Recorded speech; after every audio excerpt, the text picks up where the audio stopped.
She was the billionaire's wife no one ever saw, until one mysterious gift changed everything. Isla Graves lived in silence, forgotten behind glass walls, until the night she walked into a gala in an emerald dress and turned her entire world upside down. What followed was a journey of courage, betrayal, reinvention, and power. From invisible to unstoppable, her transformation is one you won't forget. Where are you watching from? Drop your city in the comments. And don't forget to subscribe to the channel so you won't miss the next story that might just change you. The sun had barely risen over the Bennett estate, but the glass walls of the mansion remained cold and dim, casting long shadows on polished floors.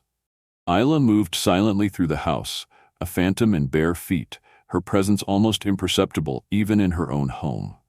It had been 3 years since she married Ethan Graves, the heir to Graves Realty Group, and in all that time she'd become an expert at vanishing, into corners, into silences, into invisibility. Their marriage wasn't one born of passion or choice. It was strategy, two powerful families with dwindling influence, merging for relevance in an evolving world. Isla, the daughter of an aging tech magnate, was considered a suitable match for Ethan, whose dynasty was deeply entrenched in real estate and legacy. From the beginning, Ethan had been polite, controlled, and cold, like the marble that adorned their entryway. He made it clear she wasn't the woman he would have chosen, not glamorous enough, not camera-friendly, not made for society columns. But she was agreeable and quiet, and he liked that.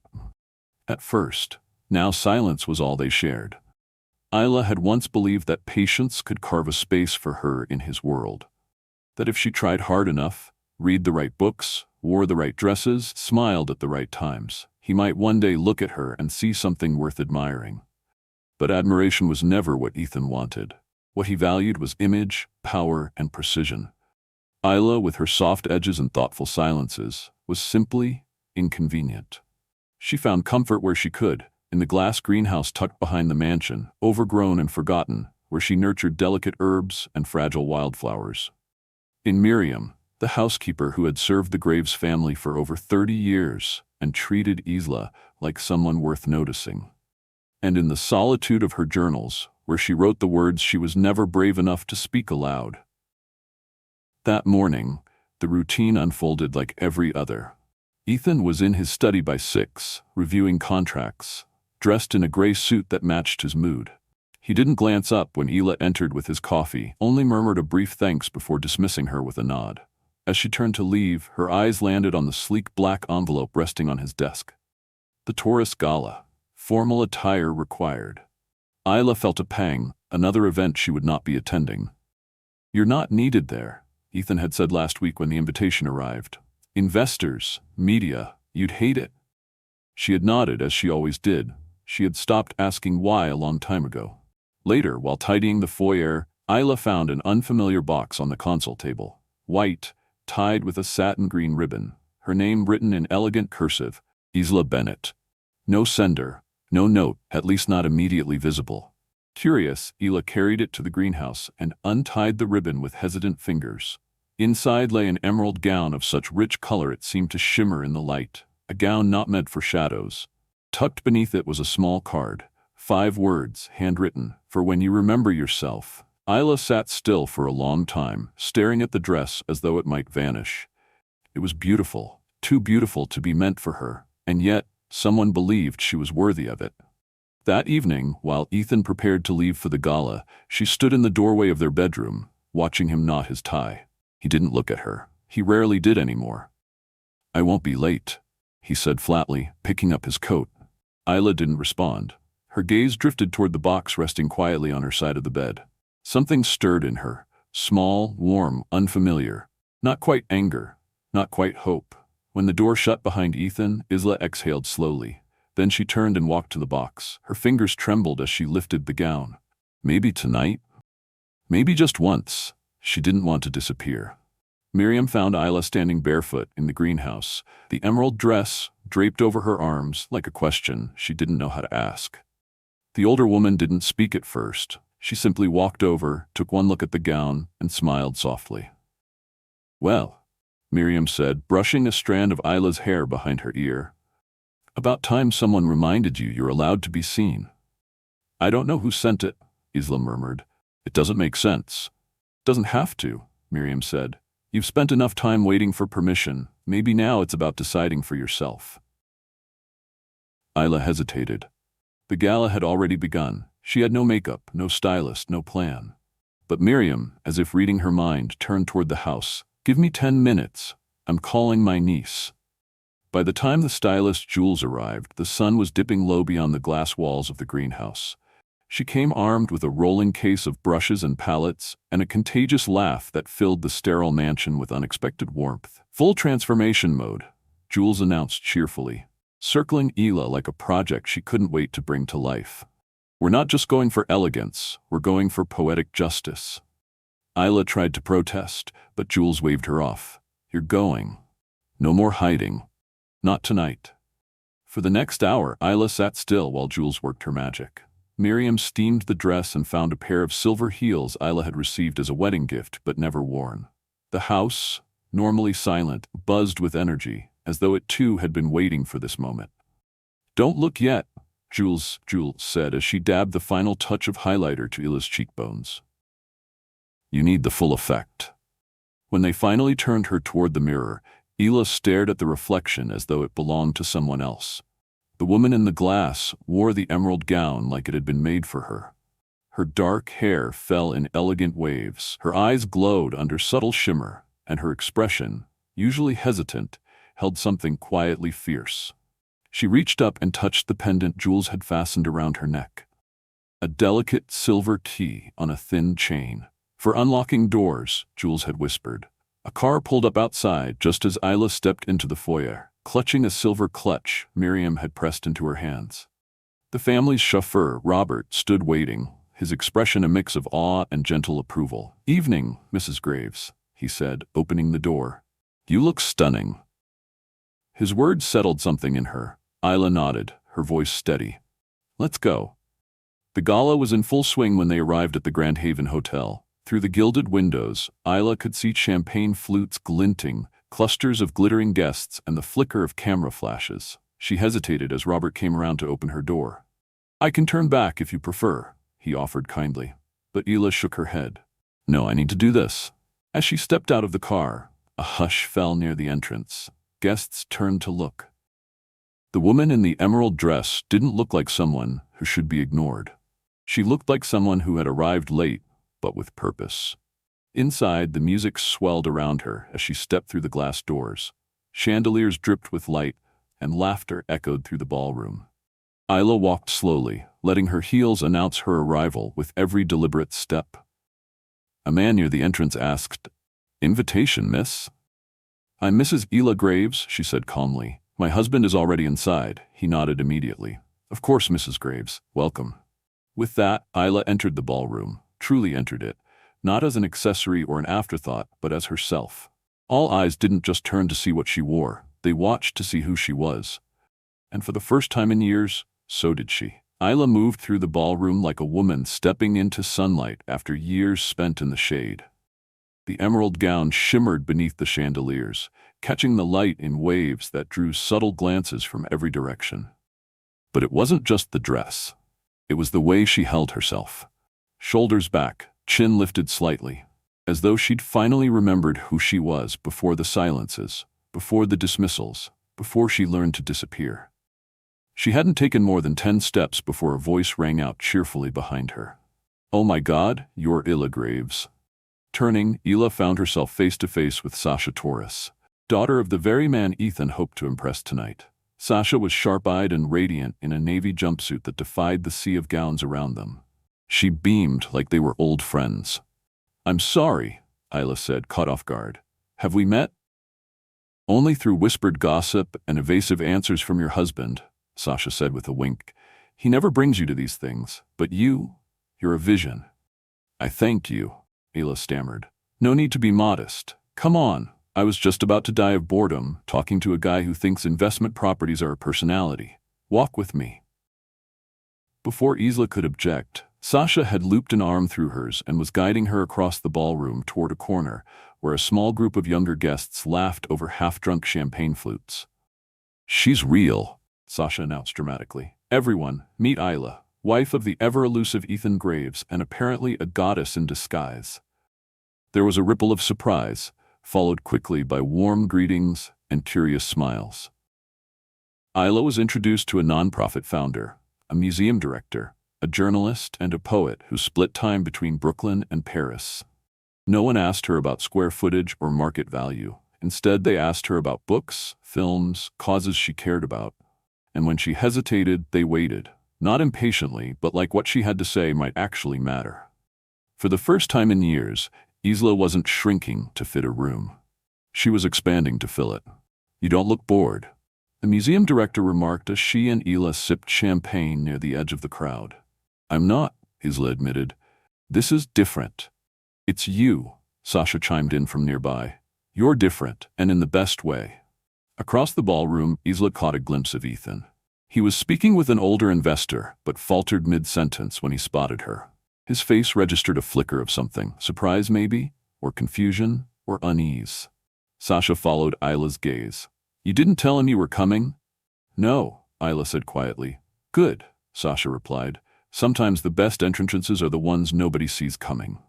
Ethan broke away from his conversation and made his way toward her, his smile taut and professional. "Excuse us," he said, placing a hand on Isla's lower back. "I need a word with my wife." The moment they were out of earshot, his voice dropped. "What the hell are you doing here?" "Showing up," Isla replied simply. Like the invitation said. "Don't be coy. Who sent you that dress? Who's styling you?" "Does it matter?" Ethan's jaw tightened. "You're making a scene." "No," she said calmly, looking around. "You're just used to me being invisible." He stared at her, uncertain. Isla held his gaze without flinching. "If you cause a problem tonight, you're only hurting yourself," he warned. "Then maybe," Isla said, stepping past him, "you shouldn't make me the problem." She returned to the group with Sasha, her heart pounding. And yet something inside her had settled, a quiet anchor in the storm. She'd stood her ground, she'd spoken without apology, and the room was still standing. More than that, it was opening. The fallout came faster than Isla expected. By the time she returned home that night, the mansion felt colder than usual. Ethan didn't say a word on the drive back, though she could feel the tension radiating off him like static. When they pulled up, he opened the door for her with mechanical politeness, but didn't follow her inside. Instead, he stood by the car, staring into the dark as if he didn't recognize his own house anymore. Miriam waited in the foyer, a faint smile tugging at her lips as she took Ila's wrap. "You were stunning," she said simply. "I saw the photos already." Isla blinked. "Photos?" Miriam handed her a tablet. Headlines were already swirling online. "The mysterious Mrs. Graves makes her debut. Who is the woman in the emerald gown? Real estate mogul's wife steals the spotlight." Isla's face, calm, poised, radiant, was everywhere. She should have felt fear. Instead, she felt seen. The next morning, Ethan was waiting for her at the breakfast table, still in his suit from the night before, eyes bloodshot from a night without sleep. "Was this your plan?" he asked, his voice hoarse. "No," Isla replied, "but maybe it was always inevitable." "You humiliated me," he said bitterly. "Taurus wants a meeting with you. Sasha called you a public-facing asset in front of my investors, and now the board's asking questions about why they've never seen you before." "Maybe they're just wondering what you've been hiding," Isla said softly. He looked up, stung. "You've never spoken to me like this." "I've never been allowed to." For a moment, silence stretched between them, heavy with years of unsaid things. Then, as if grasping for something familiar, Ethan snapped. "I hope you're proud. You looked like a spectacle last night, like you were trying to prove something." Isla's eyes didn't waver. "I wasn't trying. I am something." Later that week, Isla received a call from Charlotte Graves, Ethan's estranged younger sister, a name she had only ever heard in tight-lipped mutters. She wanted to meet. Curious and cautious, Isla agreed. They met at a quiet cafe near the old university district. Charlotte arrived in boots and a leather jacket, unapologetically herself. Her eyes softened the moment she saw Isla. "I've been watching from afar," she admitted.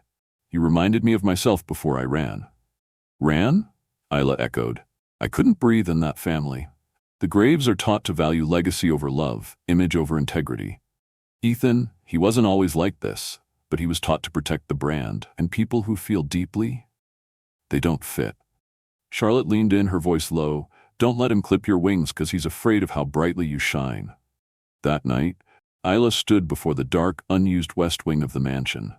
Dusty furniture loomed like relics, curtains shut tight as if to keep possibility out. She stood in the silence, the emerald dress from the gala now hanging in her closet like a promise. She began sketching ideas: space for community reading programs, art therapy rooms, music corners for underfunded schools. She contacted Sasha. They met twice, then 3 times.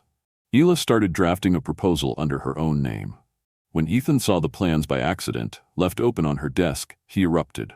"You want to turn my home into a charity playground?" he spat. "It's our home," she said quietly, "and it's time it reflected something worth building." He slammed the files shut. "You want attention. That's all this is." "I want purpose," Isla said, her voice clear. "That's something you stopped seeing long ago." He didn't answer. He just walked out, the door slamming so hard it shook the glass panels in the foyer. But Isla didn't flinch. Instead, she picked up the proposal and began again, this time with a clearer title: The Glass House Initiative, a space for stories to begin. The first morning of the Glass House Initiative launch felt surreal. Sunlight poured through the freshly cleaned windows of the once-forgotten West Wing, now transformed into a vibrant space filled with shelves of books, reading cushions, and hand-painted murals created by local artists. Laughter echoed in the halls as children from nearby community schools explored the space, wide-eyed and curious, their small fingers trailing across spines of stories waiting to be opened. Isla stood near the entrance, watching it all unfold with a quiet kind of awe. This was no longer Ethan's house. It was theirs. It was hers. Jameson Reed, an influential journalist who had once dismissed Isla as a silent silhouette beside Graves Realty, now followed her with a notepad, recording her words as she guided him through the initiative. "And this," she said, gesturing toward a sunlit reading nook by the window, "is where they can write their own stories, not just read others. Because every child deserves to believe their voice matters." She said it simply. She said it with certainty. And it was the truth. Across the room, she spotted Ethan watching from a distance. He hadn't said much that morning, arriving late and standing stiffly in his tailored suit among the more casually dressed volunteers and children. But his eyes weren't cold. They were searching, unsure. After the last guest had left, and the kids had boarded their school vans clutching donated books and fresh journals, Isla wandered out to the garden where the first seeds of change had been planted, literally and figuratively. She found Ethan there, seated on the edge of a low stone wall, rolling the sleeve of his shirt absent-mindedly. "I underestimated you," he said without looking up. "No," Isla replied, standing a few feet away. "You ignored me." He nodded once, slowly. "You've done something remarkable here. Something I couldn't have built even with all my connections and capital." "It's not about power," she said. "It's about presence. About listening to people no one sees." "I never learned how," he admitted.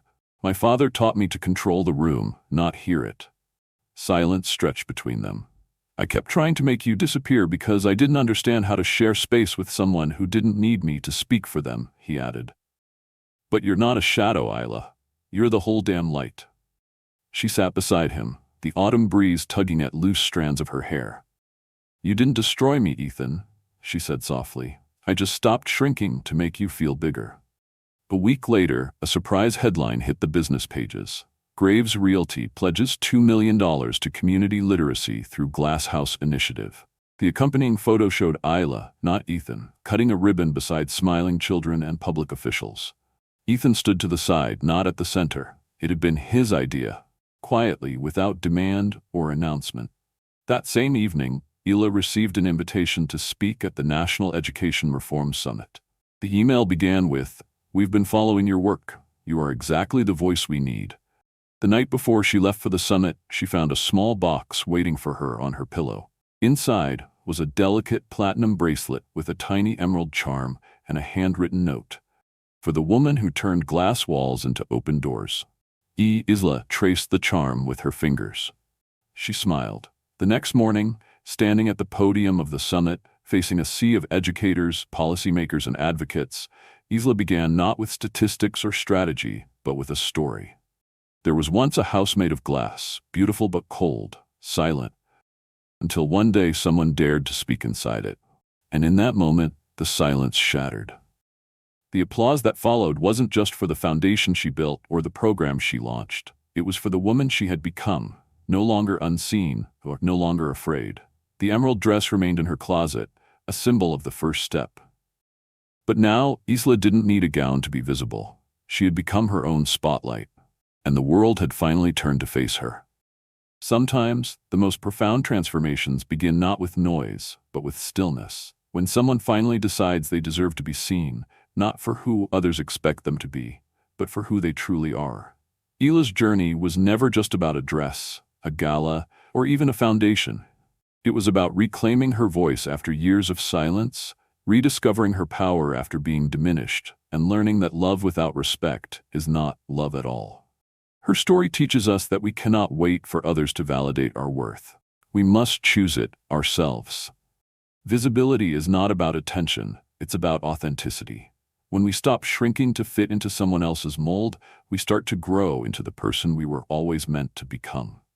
Isla didn't tear down the walls around her, she opened them, let light in, and invited others to grow with her. In doing so, she transformed her pain into purpose and her loneliness into legacy.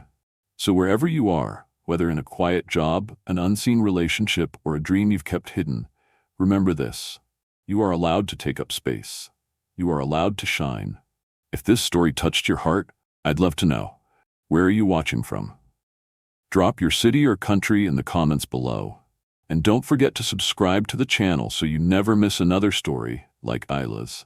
There's always more light to uncover, and more voices waiting to be heard.